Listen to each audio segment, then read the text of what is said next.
So when I say sexy Pokemon, who do you think of? So I'm kind of upset that I have experienced this out in the wild. Oh, well, one, literally in the tall grass. Yeah, in the tall grass. Any of the cat ones. Meow. They literally the face. get not suitable for work so quick. Mm-hmm. As far as fan art goes. That's fair. Definitely the Eevees. Mm-hmm. I've seen so many variation of cosplays on the Eevees. Mm-hmm.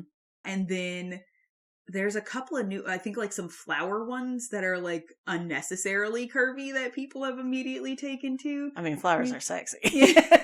Flowers are inherently sexy. You're Thank you. Right. I just realized how on brand that was. Yeah. Flowers are sexy. And then there's that really curvaceous bunny. The one? Yeah. Oh, yeah. She's Jessica it. Rabbit of bunnies. She is it. God, I wish I remembered her name, but I'm so bad with Pokemon. But if you know, you know. But going back to plants are sexy, what do you think is sexy? Like the weapon Pokemon then, in that case? If you're the rogue and I'm the druid? No, I'm that one sword Pokemon. I'm not a huge fan of the weapon Pokemon, honestly. I don't know if there's like a rogue on brand sexy Pokemon unless you do just really find weapons sexy because they're just a sword and shield. I mean, the metaphor is there. Anyways, before we really dive deep into this, let me explain. We're talking about sexy Pokemon because every year for my birthday, as well as a few of other ones in our friend group who are on the same month, we just do an annual birthday party to celebrate all of us at the same time. And we usually make it a cosplay. Like one year we did Super Mario World. Mm-hmm. Another year we did Dads. I think that was just last year, actually. One of my favorites was Gender Bent. Yeah. Which was just a great freaking time. That was great. That one, I was just like, our friends are so fucking cool. The dudes are so chill. It was a lot of fun. We had a full pageant. It was amazing. And honestly, get yourself some friends that are down to cosplay literally anything. It's the best. But yeah, this year we're doing sexy Pokemon. Sexy is optional, but it's highly encouraged. We're giving the illusion of choice. Anyways, personally, I really want to do one that's like not on the nose sexy. Like I want to bring out like sexy Onyx or you know, it would be easy, Butterfree. Just wings. Yeah. Can't forget about the bug types. Anyways, that's a whole conversation. We can't. Yes. You said Butterfree, and I immediately thought, oh no, I can't. I blanked on the name. The freaking cocoon. Describe it. Metapod. Fucking sexy Metapod. That would be so easy, though. Actually. Oh, it depends on how hard you want to go on it. Yeah, I know. Are you going to do all the facets and you got to do like the freaking neutral eyes? Sexy Metapod is easily achievable. I just in my professional opinion. I love the idea of it so much.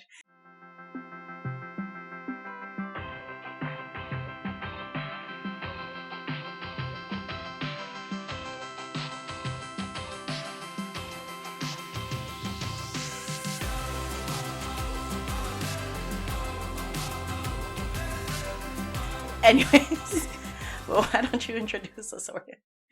So, today I am your... Oh, God, what am I today? She's honestly tired, but... I love the truth. Today I am your tired rogue Oreo. That's fair. I'm your dark type druid chow. Oh, damn it.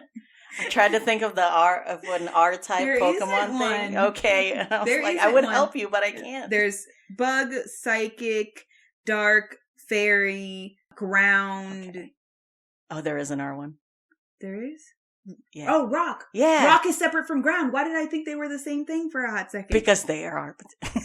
But I don't know the mechanics. Do not add me. We gotta do this again. Take two. All right. Today, I am your rock type rogue Oreo. Honestly, just keep it all. But today, yes, I'm your dark type druid Shao. This is Rogan Druid Podcast Reacts. Welcome to the party. We got a quick one for you guys today. We are ending our month of Oops All Pain, saying goodbye to May characters, but tune in next week for our Wild Magic. Well, next week and the week after for our Wild Magic Surges. Yeah. A two-parter, if you could believe it. Truly a lot of fun. One of our most delirious recordings. Go check it out when it comes out. But before we get to enjoy ourselves, let's take one last time to reflect on our character. Oh, man. If you're just now joining us, we are a podcast where Oreo makes RPG characters, and then I bring them to life right here on this YouTube channel through digital art. And this is the final drawing. So if you have not listened to the backstory or any of the details about this character, I highly recommend going back, listening to the podcast from earlier this week so you can be in the know. You ready to get into it? Yeah. We got other stuff? I don't think so. Okay. If we forgot anything, we'll pop it at the end. All right. Are you ready? I'm hitting play. 3, 2, 1. So, this one, I can't even freaking form a sentence. When we were recording, I had one art style that popped into my head, and I never shook it off. Okay. But it felt so different from what you were actually describing to me. This whole time, I have been very trepidatious about this drawing. And also, I didn't know how to compose it. Like, I knew what art style to go with, but I didn't know what to do with her. Until, as per usual, I had a last-minute idea. Anyways, first of all, the art style was Steven Universe. Oh. Yeah. Oh, I love that. Because the show makes me feel things. Yes. Yes, it does. Just like that episode. You said that, and all of a sudden I'm thinking of, like, so many episodes. Where we had to feel things, yes. But you gave me descriptors such as cloud hair and cloud-like vitiligo. I don't know if I said that right, but that skin condition type skin. And I don't know, like I said, I could not shake the Steven Universe aesthetic. And then when it finally clicked in my head of how I was going to compose this, I wanted to do the stages of deterioration or like where she started and how we got here. And my idea was for her to actually do like a physical revolution. So you see on the leftmost panel, we have like a 3/4 view. Yeah. And then as we go, she's like looking back and then turning around, and then we end back to the front. You did like a lot of deep thought into this. And honestly, I don't know how much of that translated.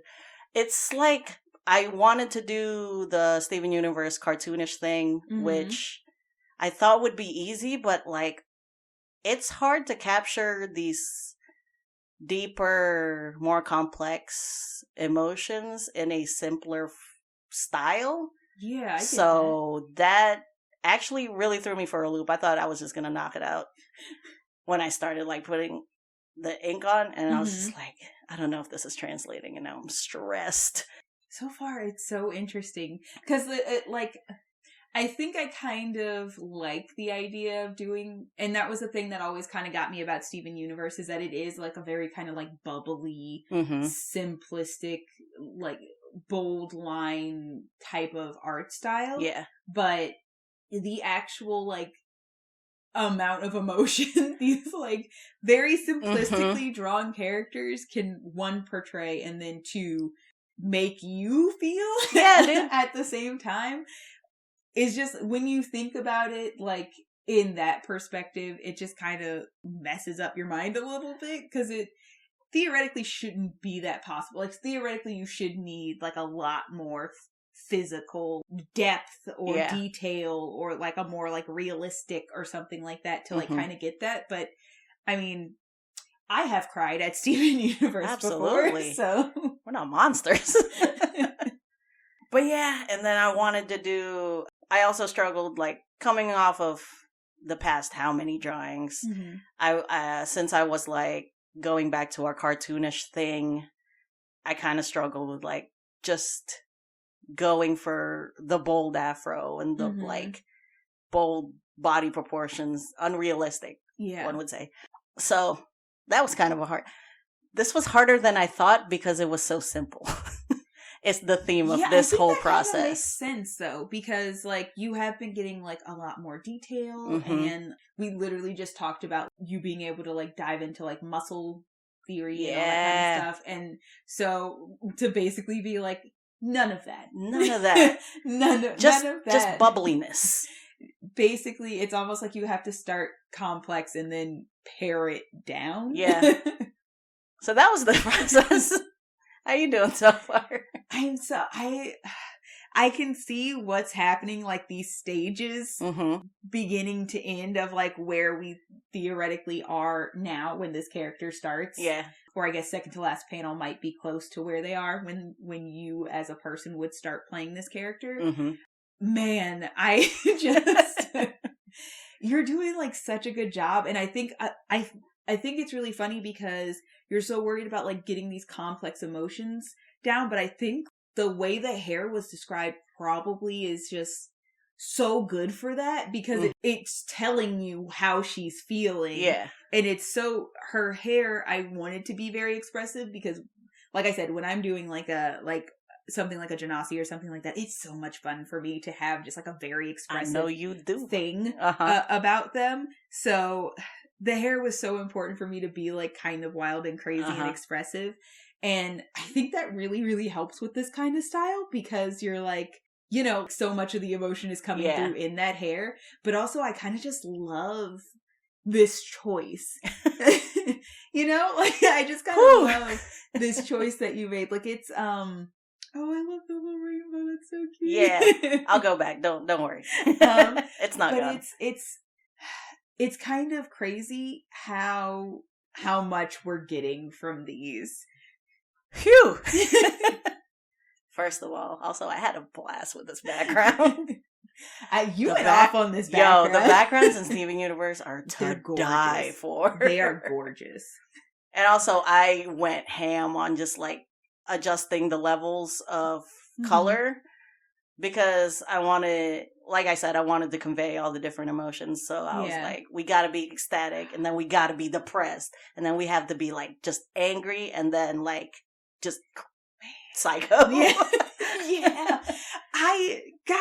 It's so crazy because it's like she's smiling at the end and at the beginning, but it's really they're different smiles. They are entirely different smiles. Oh man. Yeah, I grabbed a lot of Spinel vibes on the last one. If you haven't seen the Steven Universe movie, that's where she appears. Oh yeah, the rainbow's back. But yeah, and also I really wanted to get all the weathers in there. Yeah.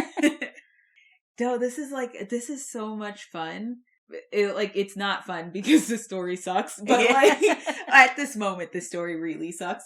But man, this is a really fun drawing though. Like it is. Whew, thank you. You did a really good job. Appreciate it, but all right. Playback's over. What you feeling? How you doing? This last panel is just so upsetting. I'm so glad.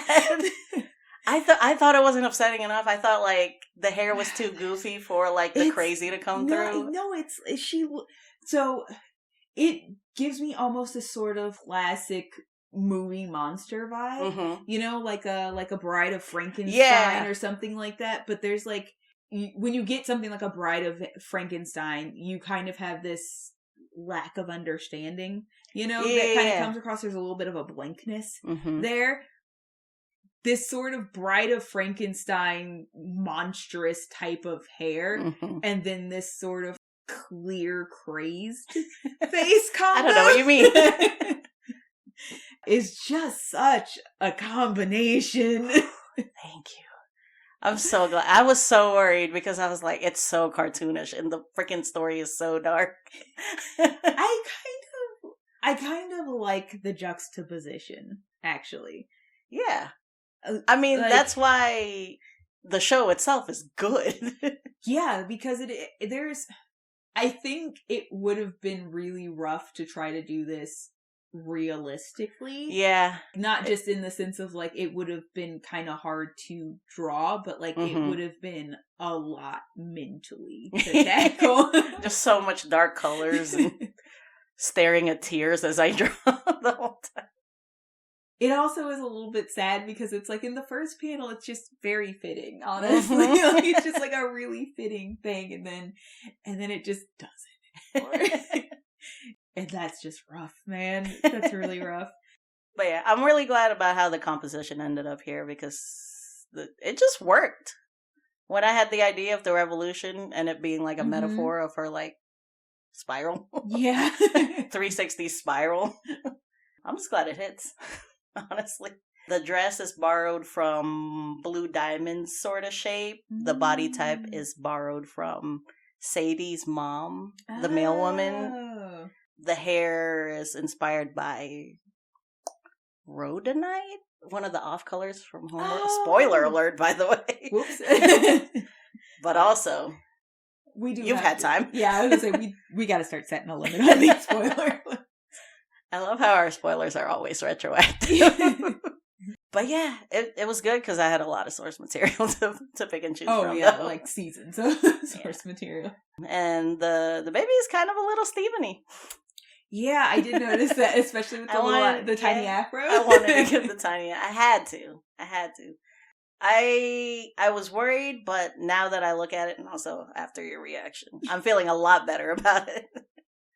Yeah, I don't think I could have ever imagined what you meant when you kept talking about how like how hesitant you were about the art style that you chose. Yeah. But as usual, I'm not upset. I'm not upset with it at all. Oh man, I was going to say something else. I think also it almost makes it a little bit more heartbreaking because it's cartoony. Mm-hmm. You know what I mean? Like, because it shouldn't be sad. Like this art style, it elicits a feeling of joy. Mm-hmm. When you see like a cartoony art style but the story is sad. This actually does kind of remind when you see like quick flashbacks, backstories, on like cartoons where it's. Did you ever watch Futurama? Yeah. Okay, so when they were doing, there was an episode. I'm not spoiler alerting Futurama. This show is so old.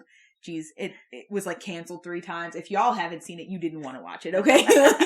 So there's an episode where it's like the whole episode, the big thing is Bender's trying to find the person who okayed him for production because he finds out he's technically not going to be immortal anymore.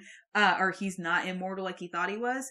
And then at the end of the episode, I don't know if you've ever seen this episode, and I still distinctly remember the song. Probably did. That was in it, but it turns out that the worker who worked at Mom Factory all those years ago and okayed him was actually Hermes. Oh! And Bender and Hermes have been on this trip together, and it's because Hermes has been trying to cover his tracks because Bender's upset and wants to kill the person who okayed him, basically. And Hermes just couldn't bring himself to like essentially void and send him off to his death. Yeah. Because like when they're born, they're babies for some reason and then they get bigger, which doesn't make any sense because they're robots, but whatever, man. And there's like this montage of you getting the full story. Mm-hmm. And like I said, I'm not going to sing for the podcast, but I can still remember the song that's playing in that. And it's basically just like, oh, this happened and this happened and this happened and this, and you're like seeing a flash through how Hermes went from that worker who made that choice to like all the like clearing his information and taking care of like covering his tracks and all that stuff to like where they are right at this moment. Mm-hmm. And it kind of gives me that vibe. Oh yeah, that just kind of flashes. Like, just like scrolling through like these flashes of different parts of her life that led her to this point. Yeah. Poor thing. I know. It might be okay. Tell us how she plays. Only you can decide if she's okay at the end.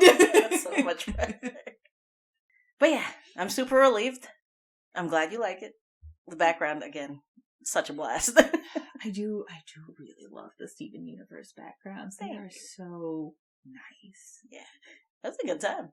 You did a really good job too, like because you have like that sparkling water thing that I see all the time in those, and then like that sky, because they go off on those skies. They do.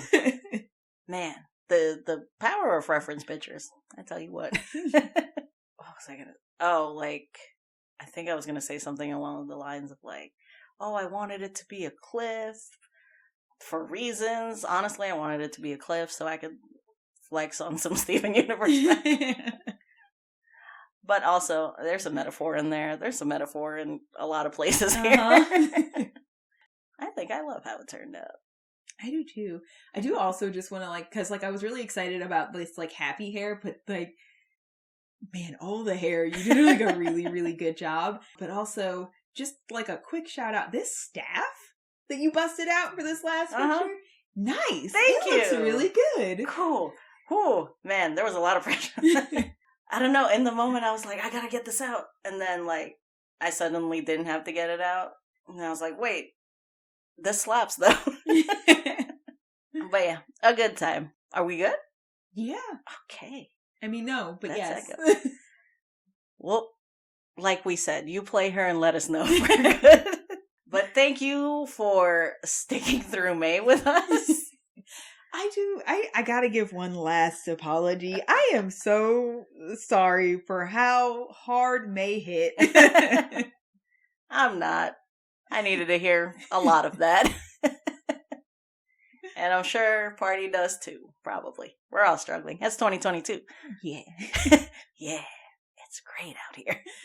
But anyways, what's the haps? We're on YouTube currently right now. You're listening. Mm-hmm. You're already here. Mm-hmm. Scroll down 1 inch. Like button's right there. 1 more inch. Comment box right there. Also, the subscribe is also there. I don't remember where right now. But anyways, all that to say, please give us a like, a comment, a subscribe. We've been told that's how the algorithm works. Yes. Our Warlock patron, the algorithm. To appease our Warlock patron, the algorithm, please do those things. Help us level up. We need more spells. We need more slots. We want our... We're Warlocks, so we really need more spells. Oh, wait, we don't get more slots for Warlock. But we need more spells and just more powers. To level up that Eldritch Blast is what we need to do. Help us, Eldritch Blast, our podcast through your mouth. Into the ears of your friends. I'm committing to it.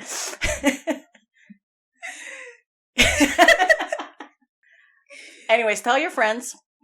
Please and thank you. Give us a follow on Instagram and TikTok. Oh, we just started a Facebook fan group. Or one of our fans did, and we were made aware of it. So that's cool. Yeah.